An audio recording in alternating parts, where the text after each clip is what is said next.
Hi friends, hello and welcome to another video. In the description of this video there's going to be a series of links from an entity called SHU or Sheffield Hallam University.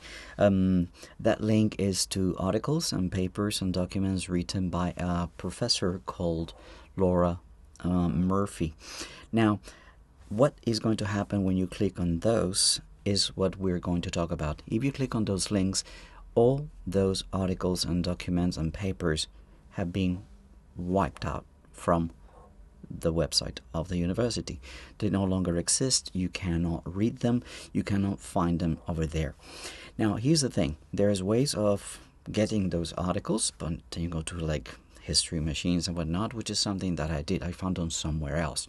But the thing that is really upsetting about that fact is that all these articles are actually listed in lots of documents that were presented to the US government when they were making a decision on what is called the Uyghur Forced Labor Prevention Act, or the UFLPA, that passed in December of 2021.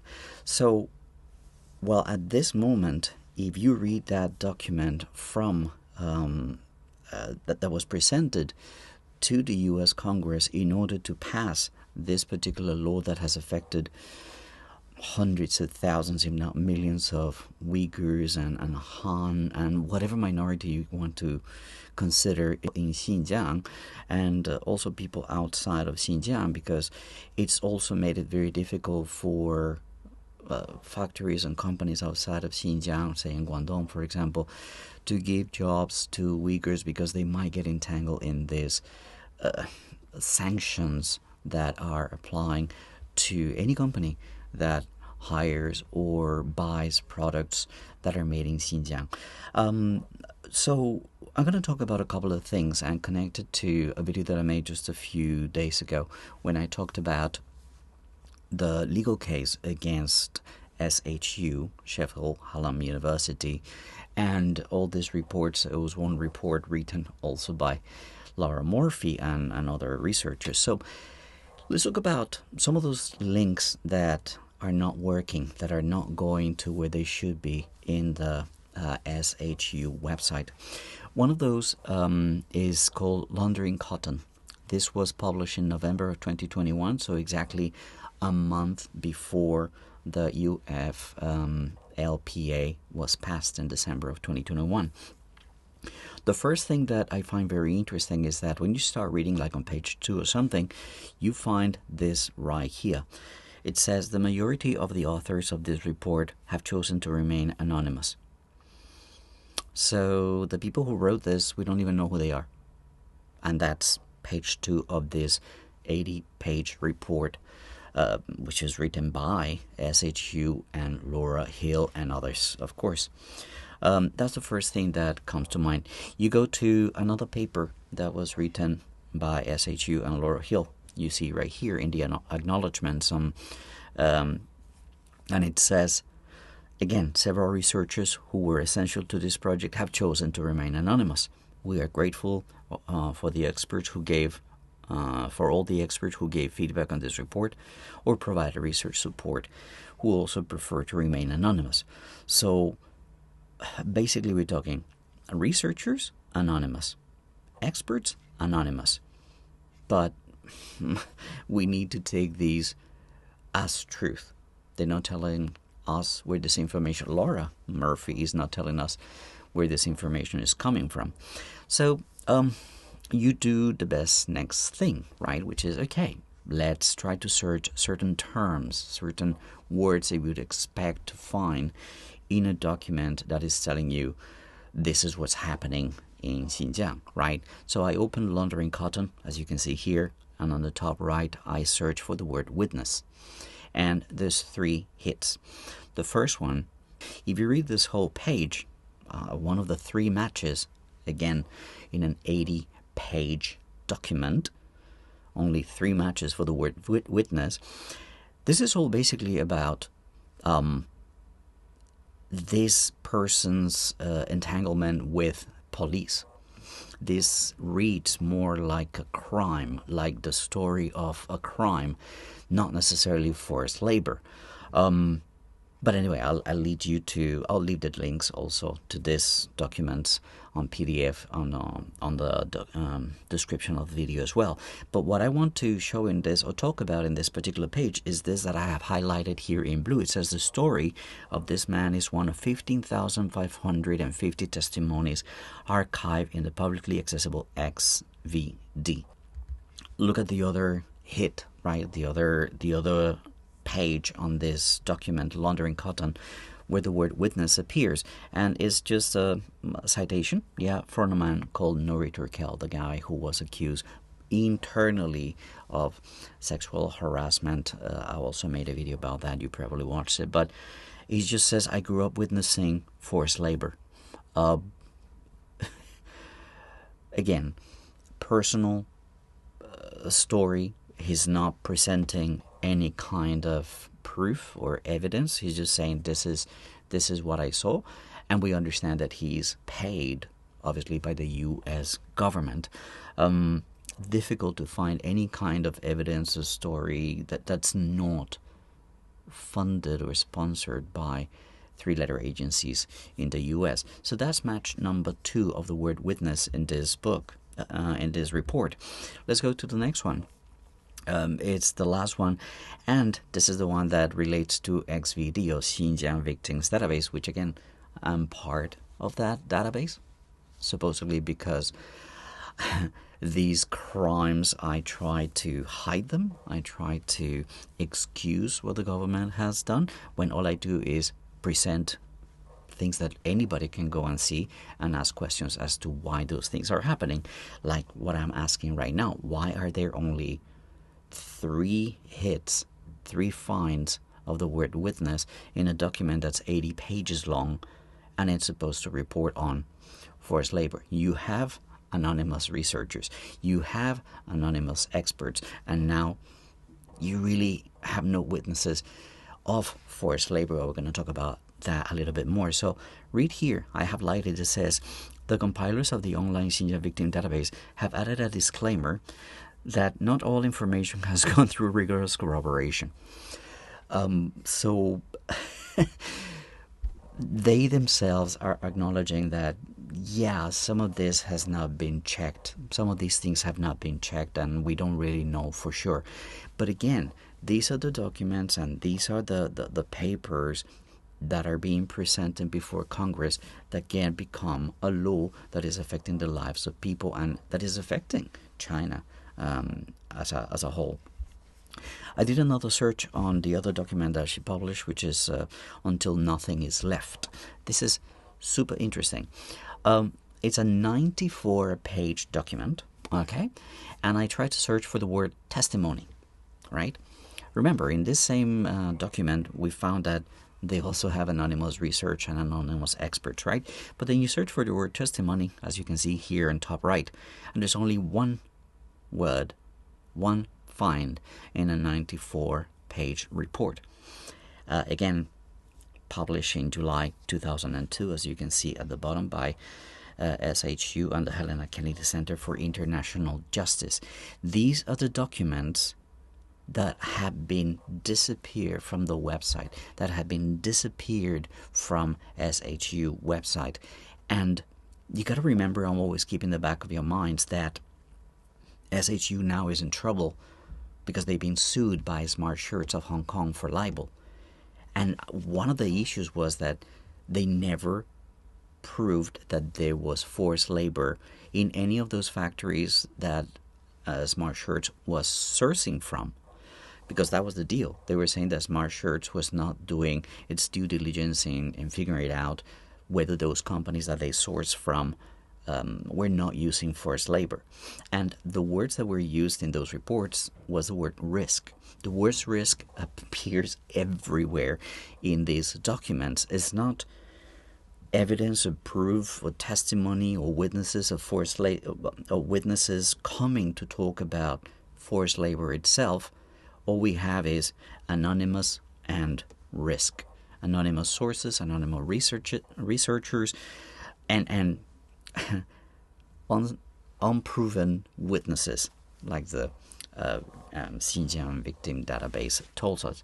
So if I go and look, for example, here again, a different search in this until nothing is left, I search for the word witness again.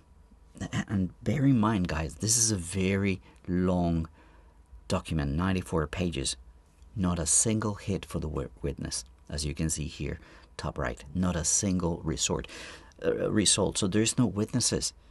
There's no accounts of anything that has taken place in terms of forced labor in these documents. What we do know, if we open again this Laundering Cotton textbook article that was written by Laura Hill, in the acknowledgement, right? Again, we already talked about this. The majority of the authors of this report have chosen to remain anonymous, but in the following paragraph it says that the report was funded in part by the United States Agency for International Development, or USAID. We all know what USAID does or used to do. So, as I mentioned before, 3-letter agencies in the United States. This is actually 5-letter agency that it's known to do a lot of negative work around the world. And the key thing here is that this Uyghur Forced Labor Prevention Act is based on what is called the Section 307 of the Tariff Act of 1930. And what it requires to define forced labor, as you can see right here, is the existence of penalty or menace of penalty for non-performance of labor. Now, if you go into the UFLPA, that particular law, and you run a search as well, this is from an article that I wrote for Xinhua, I think a year ago, you find that if you search the word proof, it's a document that's about 3,397 words. You will not find a zero. You will find 0 hits, 0 finds on the word proof in that document. Now, when you search for evidence in that document, it gives you 4 finds. Now, the interesting thing is that all of those finds relate to the importer's duty to prove the absence of forced labor in the supply chain of goods that have been mined, produced, or manufactured wholly or in part in Xinjiang. So this whole bill that affects so many people in Xinjiang and around China is based on a very contradicting legal aspect. It's kind of like a self-fulfilling premise of a very basic legal principle, which is the presumption of innocence. Instead of using the presumption of innocence, they're using the rebuttable presumption. What does that mean? What is exactly a rebuttable presumption? Is you turn it around. You're not innocent. We're going to say that you're guilty, but you're free to rebut this presumption, this assumption. We think you're guilty, and we're going to continue to act as if you're guilty, but now the burden of proof of innocence is on you, on whoever we are accusing of committing any wrongdoing, and that is legal in the United States. That's part of the legal system. It's crazy that it has gotten to this point, particularly when it's based on, again, articles and documents that are so empty when it comes to evidence, proof, testimony of people. They even say in some of these documents that it is so difficult to find witnesses and to find evidence of this, that all they have is researching the policy and interpreting the policy. That's all they can do. And all it is a misinterpretation of poverty alleviation programs. You see poverty alleviation principles, practices, and rules in all these articles and documents. It's all about, well, bringing job opportunities to people. And the interesting thing about that is that it was Adrian Sands who actually pushed the International Labor Law Organization, the ILO, to change the definition of what a violation was. It changed it so that now the transfer of labor for economic development is a violation. Just the transfer of labor for economic development. Forget about what we talked about here, right? The definition, which is the existence of penalty or the menace of penalty for non-performance of labor. So they modified the definition so that any transfer of labor for development can become a violation. Look, all I want to do is remind you that this connection between these researchers and academia and government entities in the United States, it's real. It's something that needs to be questioned. It's something that needs to be looked at with a magnifying glass and with a fine comb, because you start finding things that don't add up. And this is what's actually happening in the legal court in the UK, where actually right now, if SHU does not appeal what the Judge Alegre has said, then they will have to pay damages to Smart Shirts in Hong Kong. Because basically they say, like, yes, your article talking about the risk of forced labor and an exchange of emails as well is damaging to the image of Smart Shirts. Because in order to appeal that verdict, they will have to prove that there is actual forced labor, and they don't have that. There's none of that.